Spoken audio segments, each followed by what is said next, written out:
Téléspectateurs de la RTVC, bonsoir et bienvenue à cette nouvelle édition de Koumé News. Retrouvez dans ce journal un rapport panoramique de premier trimestre qui témoigne de la main de Dieu à l'œuvre dans certaines nations où la communauté missionnaire chrétienne internationale est représentée. Et puis elle vient de s'achever la retraite nationale en Belgique qui a vu la participation d'une centaine de personnes.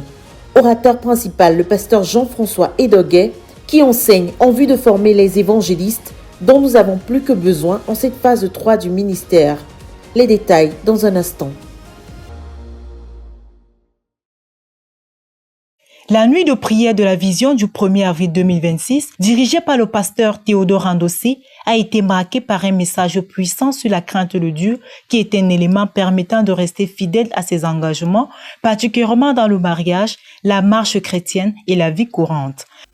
Anybody who has decided to serve God, quiconque a décidé de servir Dieu, it is the fear of God c'est la crainte de Dieu that makes people faithful to what their promises.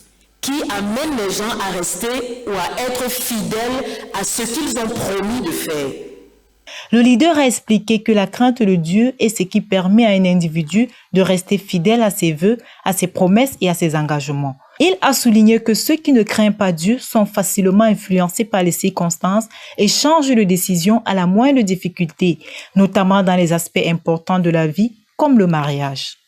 If one does not fear God, Si quelqu'un ne craint pas Dieu, can marry you today, and by tomorrow he sees is another sister, et le lendemain, il voit une autre sœur, and he says, my marriage was a mistake. I did not really wait for the bone of my bone and the flesh of my flesh. et il finit par dire, mon mariage était une erreur. Je n'ai pas attendu celle-là qui est véritablement la chair de ma chair et l'os de mes os. Il a partagé l'histoire d'un pasteur dont la vie privée était en contradiction totale avec son comportement public. Sa femme, mécontente de ce comportement à la maison, a exprimé son désir de rester avec l'homme qu'elle voyait à l'église plutôt qu'avec son mari à la maison. Cette histoire illustre le danger de ne pas craindre Dieu. Le pasteur a également abordé la question de la manière dont un homme sans crainte de Dieu traite ceux qui dépendent de lui. La crainte de Dieu doit se manifester non seulement dans nos actions publiques, mais aussi dans nos relations privées. Prenons l'exemple des femmes de gloire qui apparaissent pieuses en public, mais ne manifestent pas la même attitude à la maison. Une autre partie du message a évoqué l'importance de la crainte de Dieu dans la relation du couple, soulignant que les femmes dans l'église ne doivent pas penser que leurs maris sont fidèles simplement parce qu'ils ont peur, mais parce qu'ils ont une crainte sincère de Dieu. Sans la crainte de Dieu, l'amour d'un mari envers sa femme est en danger. Le leader a ensuite mis en avance Ésaïe chapitre 14, le verset 1 à 5, un passage prophétique qui décrit l'onction du Saint-Esprit qui repose sur Jésus et comment cette onction inspire une vie de crainte de Dieu, de sagesse et de justice. L'orateur a expliqué que l'Esprit de Dieu ne produit pas des gens brutaux ou négligents, mais des individus sages qui craignent Dieu. L'onction ne produit pas les gens entêtés, opiniâtres, plutôt. On a des idées que quand quelqu'un est rempli du Saint-Esprit, il peut balancer les gens comme il veut. Il peut manipuler les gens comme il veut. Et les gens réclament même que c'est le Saint-Esprit qui les a amenés à ne pas respecter leur mari, à ne pas respecter leurs dirigeants. Quel esprit!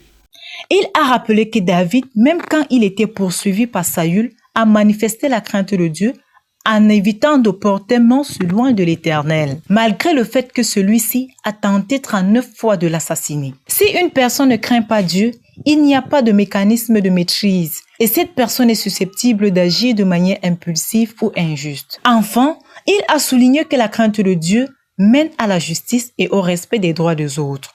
Un vrai croyant ne peut être infidèle à ses responsabilités et à son service à Dieu. Ceux qui craignent Dieu prennent toujours le côté des vulnérables et des défavorisés. En conclusion, le pasteur a encouragé chacun à revenir à la crainte de Dieu, car c'est cette crainte qui guide notre comportement, nos engagements et notre fidélité, tant dans notre vie personnelle que dans notre service à Dieu.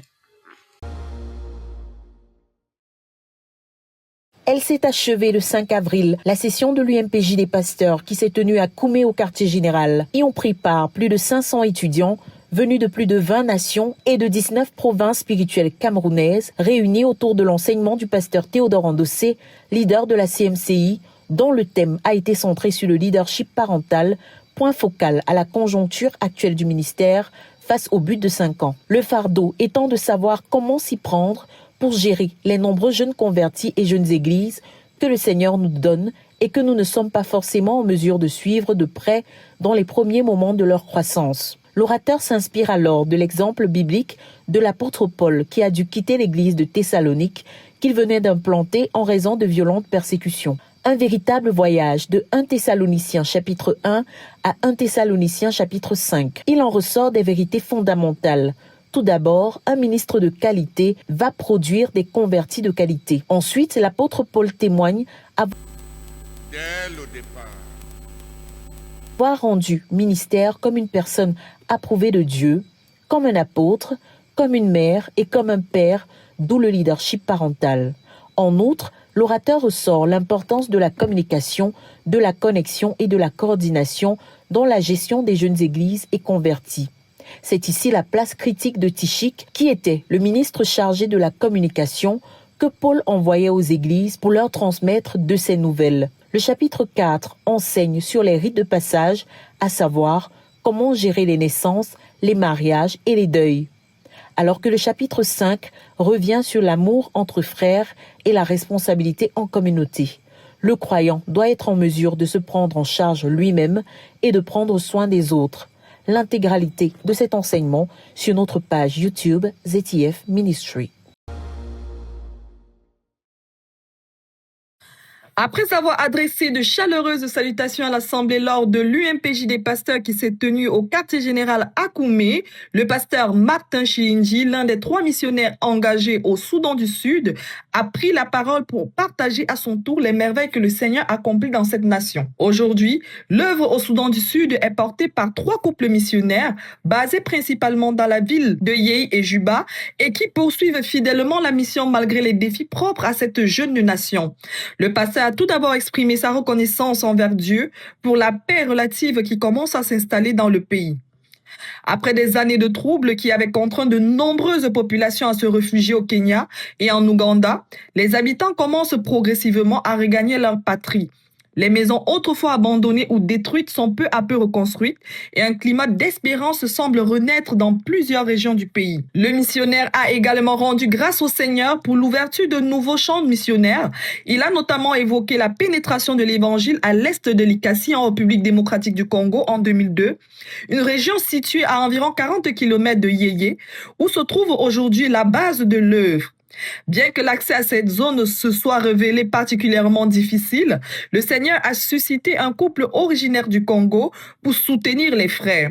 Grâce à cette aide précieuse, 3 églises devraient bientôt y être implantées.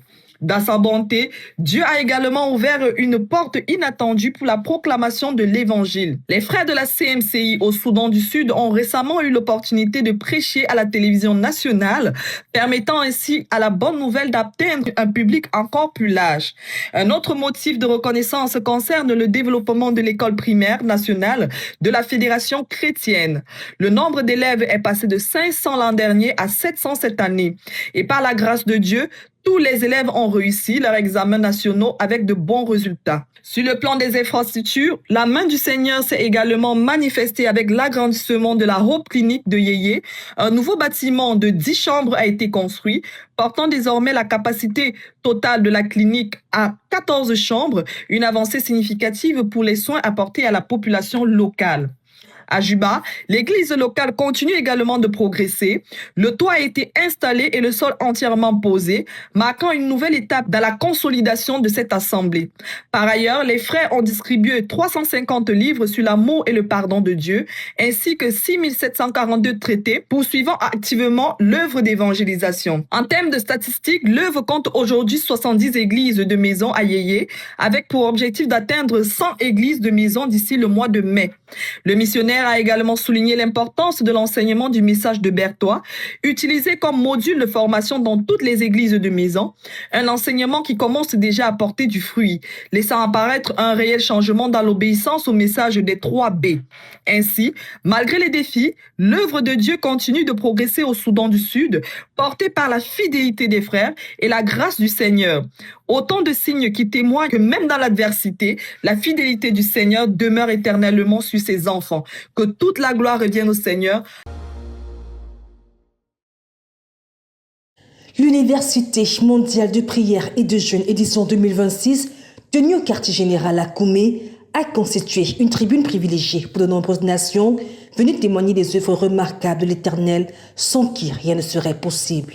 C'est ainsi que l'île de Madagascar, située dans l'océan Indien, à près de 400 km au large de la côte sud-est de l'Afrique, a à son tour partagé les exploits du Seigneur accomplis sur son territoire. La nation était représentée par la sœur Francette, disciple du frère Matungo depuis 8 ans et responsable de 2 assemblées de maison. Je m'appelle Francette Sicha Kinyavo Andjeataï. Je suis la sœur Sichaka Nadia. Je suis la sœur de Francette. Amen. Elle a relaté avec reconnaissance les interventions de Dieu au sein de l'œuvre en ce début d'année. Pendant longtemps, l'œuvre à Madagascar a traversé une période de fragilité marquée par l'amertume, les incompréhensions et le manque de pardon entre plusieurs frères. Ces tensions avaient profondément affecté la communion fraternelle et ralenti la progression de l'œuvre. Cependant, la visite en début d'année du pasteur Boniface Ménieux, missionnaire de l'œuvre en Côte d'Ivoire, a marqué un tournant décisif. Après des échanges approfondis avec les 4 couples missionnaires engagés dans l'œuvre à Madagascar, de nouvelles orientations ont été prises permettant de rebâtir les relations et de poser les bases d'un nouveau départ fondé sur l'amour, l'unité et la réconciliation. Les fruits de cette démarche n'ont pas tardé à apparaître. Près de 80% des frères ont été restaurés, signe encourageant que les fondations nécessaires à l'accomplissement du but quinquennal sont désormais en train d'être solidement établies. Par ailleurs, la sœur Francette a annoncé la production du livre Le chemin de la vie en langue malgache, ainsi que la traduction de 10 autres ouvrages actuellement en attente de publication. Un autre moment fort de cette période a été l'organisation de la retraite spirituelle de l'océan Indien, tenue à Antananarivo du 29 mars au 4 avril 2026. Placée sous le thème Le message de Berthois, cette rencontre avait pour principaux intervenants le couple Afia, missionnaire de la CMCI Nigeria, venu spécialement pour l'occasion. La retraite a rassemblé une 50aine de participants venus des îles Maurice, des Comores, des Seychelles ainsi que de Madagascar. Un programme particulièrement riche avec des cultes matinaux, des enseignements sur la prière, des exposés sur le message de Berthois, des ateliers de travail autour du livre La délivrance du péché, des enseignements sur le message de Béding, sans oublier 2 grands cultes communs organisés les 29 mars et le 5 avril. Cette retraite a eu un impact profond sur la communion entre les frères, mais également sur leur croissance spirituelle et leur marche avec Dieu. À ce jour, l'œuvre Madagascar compte 500 membres, 53 églises de maison, 56 dirigeants. Au regard des solutions adoptées récemment et du renouveau observé au sein des frères, tout laisse entrevoir une nouvelle dynamique pour l'œuvre dans les mois à venir. À Dieu soit toute la gloire. Alléluia! Je m'appelle Ismaël Katié de la Nouvelle-Calédonie et je suis le disciple de Pasteur Thomas qui est missionnaire en Nouvelle-Calédonie. Amen. Situé dans le Pacifique Sud, à environ 1500 km à l'est de l'Australie et 1700 km au nord de la Nouvelle-Zélande, la Nouvelle-Calédonie, territoire français d'outre-mer, a vu l'œuvre de Dieu y naître d'une manière tout à fait miraculeuse. Le pasteur Yepte Thomas, missionnaire numéro 1 en Nouvelle-Calédonie, est revenu sur la genèse de l'œuvre dans cette nation lors de l'UMPJ des pasteurs qui s'est tenu au quartier général à Koumé. Extension de l'église de la CMCI Grenoble, l'œuvre en Nouvelle-Calédonie remonte à l'année 2022 en pleine période de confinement liée à la pandémie de Covid-19. À ce moment-là, l'Assemblée de Grenoble s'était fixé un objectif précis, annoncer l'évangile à 1000 personnes. C'est dans ce cadre que le missionnaire entra en contact avec le tout premier Calédonien. Une rencontre qui paraissait ordinaire, mais qui pourtant allait ouvrir la voie à une série d'événements extraordinaires. En effet, la rencontre avec le frère Armand, originaire de Nouvelle-Calédonie, a déclenché une succession de conversions, aussi bien sur le territoire calédonien que dans d'autres pays. Très vite, la nouvelle s'est répandue comme une traînée de poudre. 2 sessions d'études bibliques en ligne ont été mises en place, les conversions se sont multipliées et les baptêmes ont suivi. Il devint alors évident qu'une retraite devait être organisée en Nouvelle-Calédonie sous la couverture de l'association Jeunesse et Vie. Tout semblait prêt. Billets d'avion achetés, tracts distribués, salles louées. Une équipe de 10 personnes était même désignée pour effectuer le voyage. Mais contre toute attente, une situation imprévue à l'aéroport fit échouer le projet, reporté à une date ultérieure. Sans se décourager, l'équipe tenta une nouvelle fois d'organiser le départ, cette fois avec encore plus de précautions dans les démarches administratives afin d'éviter toute mauvaise surprise. Pourtant, à l'aéroport, le même scénario se reproduisit, rendant une nouvelle fois le voyage impossible. C'est alors que, rempli de sagesse, le frère Gaston comprit que le Seigneur avait un tout autre plan. Plus tard, l'équipe réalisa que la volonté de Dieu était bien plus profonde. Il ne s'agissait pas d'une simple visite missionnaire, mais d'un départ définitif pour la Nouvelle-Calédonie. Il devait s'y rendre non comme visiteur, mais comme missionnaire. Le send-up fut donc organisé le 2 octobre 2022 et le départ eut finalement lieu le 10 octobre 2022. Mais le Seigneur, qui ne laisse jamais son œuvre inachevée, continua de manifester sa main dans les détails de leur installation. En effet, l'Éternel ouvrit une porte professionnelle pour la sœur Liliane, épouse du missionnaire, au sein de Méditol, l'un des plus grands hôpitaux de Nouvelle-Calédonie. Un emploi dont les frais de déménagement et les billets d'avion étaient entièrement pris en charge, permettant ainsi à toute la famille de s'installer sur le territoire. Cependant, au moment de la signature du contrat, un incident majeur lié au permis de travail empêcha la finalisation de l'embauche. Mais l'Éternel, qui incline les cœurs en faveur de ses enfants, permit finalement que des cartes de séjour soient délivrées à toute la famille, suivi plus tard de la naturalisation française de la sœur Liliane. Autre sujet de reconnaissance, la légalisation officielle de l'association Jeunesse et Vie Nouvelle-Calédonie ainsi que de la CNCI Nouvelle-Calédonie. Grâce à cette couverture, plusieurs activités ont pu être mises en place.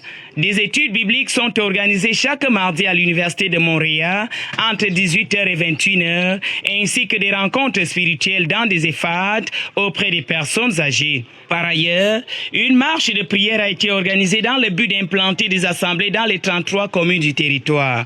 Une initiative spirituelle qui s'est achevée en décembre 2025. 3 ans plus tard, voici déjà le bilan de l'œuvre en Nouvelle-Calédonie. 752 conversions, 103 baptêmes, 17 dirigeants, 4 assemblées de maisons et 48 personnes fidèles et loyales engagées à porter le fardeau de l'œuvre. En conclusion, le pasteur a rappelé l'objectif fixé pour la Nouvelle-Calédonie, devenir une base pour la conquête spirituelle du Pacifique Sud. Et nous croyons que le plan de Dieu s'accomplira pleinement. À Dieu soit toute la gloire. Le dimanche 29 mars 2026, la province spirituelle de Ngaoundéré a tenu son traditionnel John Service mensuel dans une atmosphère de joie intense marquée par l'enseignement et de grandes manifestations de joie. La première partie du programme a été conduite par le pasteur François Ndombé, qui a amené le peuple de Dieu à élever des actions de grâce pour les bienfaits du Seigneur manifestés dans la vie des fidèles. Ce moment de reconnaissance a été suivi d'un temps de louange animé par la chorale, créant une ambiance propice à la présence de Dieu. Dans la seconde partie, le pasteur Samuel Yadiaya a introduit son message à partir d'une illustration tirée de l'ouvrage Le secret du repos spirituel. L'histoire met en scène 2 colocataires, l'un croyant et l'autre non-croyant. Ce dernier, habitué à sortir chaque vendredi pour consommer de l'alcool, revenait régulièrement ivre et salissait leur chambre. Face à cette situation, le croyant, animé de douceur et de patience, nettoyait sans se plaindre. Après plusieurs mois, touché par ce comportement, le non-croyant finit par se convertir et donner sa vie à Jésus-Christ. À travers cet exemple, le pasteur a exhorté les fidèles à manifester le caractère de Christ, notamment la douceur, la tempérance et le calme. S'appuyant sur Romains chapitre 12 verset 1, il a invité chacun à ne pas se conformer au siècle présent, mais à demeurer un modèle capable d'influencer positivement les autres. Il a ainsi posé cette question interpellatrice. Est-ce ton Jésus qui influence les autres ou ce sont les autres qui t'influencent? Ce message a profondément touché l'Assemblée, conduisant 44 personnes à s'engager à donner leur vie au Seigneur Jésus-Christ. Par la suite, le pasteur a procédé à la présentation de l'almanach ainsi que de nouveaux ouvrages, suscitant un vif engouement parmi les fidèles venus nombreux se les procurer. Le service est poursuivi avec la lecture d'un témoignage marquant rapporté par la sœur Ariane Baga lors de l'école de la connaissance et du service de Dieu. Ce témoignage relate la délivrance de 3 frères du phénomène du FAMLA ainsi que la libération de plusieurs non-croyants dans une localité après la proclamation de Jésus-Christ comme le Seigneur. Fortement impacté par ce récit, l'Assemblée a été conduite dans un moment intense de proclamation. La chorale a entonné le chant « Jésus-Christ est le Seigneur », entraînant l'Église dans plus de 8500 proclamations, dont 200 effectuées collectivement durant le service. Pour clôturer, le pasteur a invité 3 dirigeants aînés à bénir le peuple et à proclamer la libération des captifs. Ce John Service du 29 mars 2026 restera gravé dans un moment de visitation divine, marqué par des conversions, des délivrances et une forte mobilisation spirituelle. À Dieu soit toute la gloire.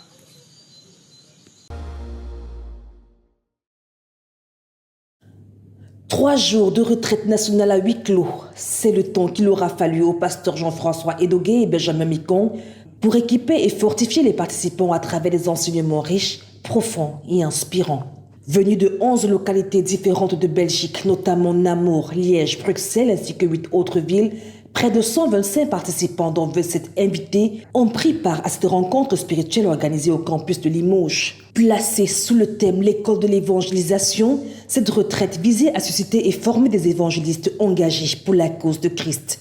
Durant ces 3 jours, les participants ont bénéficié d'un programme intense et soigneusement structuré, alternant enseignement, moments de louange, exhortation et séquences de cœur à cœur. Le pasteur Jean-François Edogué, missionnaire évangéliste de la CMCI au Mali, a abordé plusieurs axes majeurs dans ses interventions. Il est d'abord revenu sur la question de la paternité spirituelle en s'appuyant sur le modèle parfait de Jésus-Christ dans sa relation avec le Père. Il a ainsi souligné les grâces et les faveurs qui accompagnent la loyauté et la soumission envers celui que l'on reconnaît comme Père spirituel. Dans un second message, le pasteur a insisté sur l'importance d'une vie de prière fervente, partageant à cette occasion le témoignage de sa conversion ainsi que celui de sa famille. Celui qui prie ouvre le ciel au-dessus de sa vie, a-t-il déclaré avec conviction. Cette séquence s'est poursuivie par un temps de cœur à cœur, au cours duquel plusieurs thématiques essentielles ont été abordées, notamment le mariage et la conquête des âmes à l'ère du numérique. La journée du dimanche marquant la clôture de la retraite a revêtu un caractère tout particulier. Un culte de célébration a été organisé, au cours duquel le pasteur Jean-François Edogué a délivré un puissant message évangélique centré sur la repentance et le salut, dans le but de consolider les enseignements reçus et de fixer de nouveaux objectifs pour l'œuvre. Plusieurs ateliers de travail ont également été organisés. C'est dans cette dynamique qu'est né le projet Croisade d'évangélisation de 100 jours.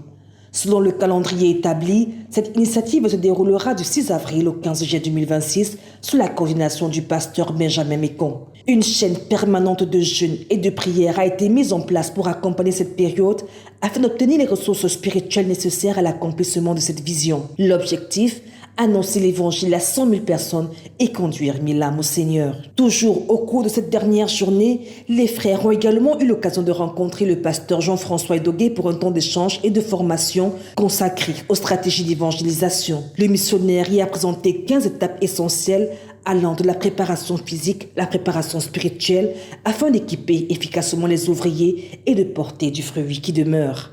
C'est donc avec les cœurs richement bénis que la retraite s'est achevée, avec la conviction renouvelée que Dieu suscitera et équipera une génération d'ouvriers prêts à se lever pour l'avancement de l'évangile en Belgique.